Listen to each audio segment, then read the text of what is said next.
আপনার দৃষ্টিতে মুসলিম উম্মাহ বর্তমানে সবচেয়ে বড় সংকটের জায়গা কোনটি এবং এ থেকে উত্তরণের উপায় কি?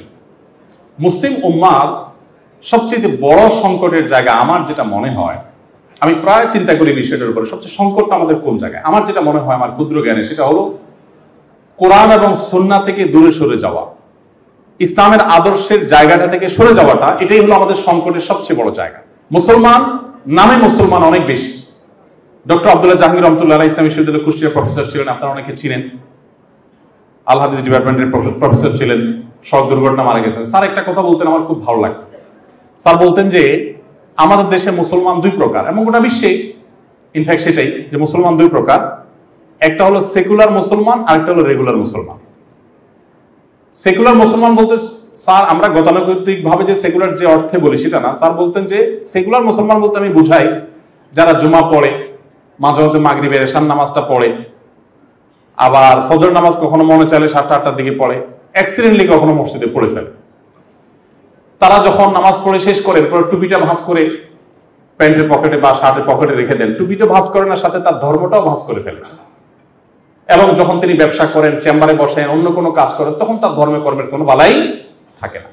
এই মানুষগুলোকে স্যার বলেছেন যে এরা হলো সেকুলার মুসলমান, অর্থাৎ ইসলামকে সিরিয়াসলি তারা প্র্যাকটিস করে। আর যারা কোরআন হাদিস যা বলেছে এটাকে মেনে চলার চেষ্টা করে, মানতে না পারলে নিজেকে ভৎসনা করে, সিরিয়াসলি মেনটেন করার চেষ্টা করে, হালাল হারাম মাহরাম নন মাহরাম সবকিছুকে সিরিয়াসলি যারা মেনটেন করার চেষ্টা করে, তাদেরকে স্যার বলতেন যে রেগুলার মুসলমান। এখন আমাদের সমাজে রেগুলার মুসলমানের সংখ্যা কত কম! গোটা বিশ্বেই রেগুলার মুসলমানের সংখ্যা অনেক কম।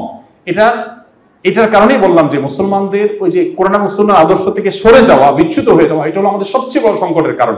এই কারণে আমাদের অধঃপতন, এই কারণে আমাদের লাঞ্ছনা বঞ্চনা, এই কারণে আমাদের যত রকমের অপমান দেখি, আমাদের পিছিয়ে পড়া দেখি।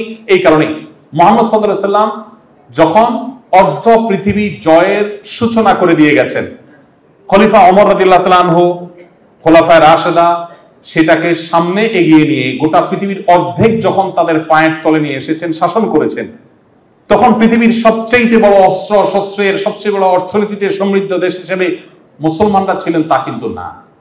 সবচেয়ে সমৃদ্ধ জাতি অস্ত্র শস্ত্রে বা অর্থনীতিতে ছিলেন তা কিন্তু না। আদর্শে সবচেয়ে বলিয়ান ছিলেন, বলিষ্ঠ ছিলেন। এখনো পৃথিবীতে মুসলমানদের শক্তির মূল জায়গাটা হলো আদর্শ। যতটুকু পিছিয়ে আছে ততটুকু আদর্শের না থাকার কারণে। আপনি বলবেন অনৈক্য আমাদের বড় সমস্যা। অনৈক্য কেন হয়? অনৈক্য হয় এই জন্য যে আমরা কোরআন হাদিসের উপরে চলি না। কোরআন হাদিসে চললে তো আমরা অনৈক্য করতে পারি না। আমাদের অনৈক্যের কারণ হলো কোরআন হাদিসের আদর্শ থেকে বিচ্যুত হয়ে যাওয়া। কোরআন তো বলেছে ওয়ালা তাফাররাকু, তোমরা বিভিন্ন গ্রুপে বিভক্ত হয়ো না।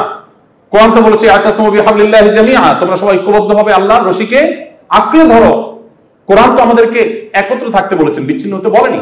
সো আমাদের যত অধঃপতন এর মূল কারণ হলো কোরআন এবং সুন্নাহর আদর্শ থেকে বিচ্ছিত হয়ে যাও। আল্লাহ রাব্বুল আলামিন আমাদের সবাইকে কোরআন এবং সুন্নাহর আদর্শে আদর্শবান মানুষ হওয়ার তৌফিক দান করুন।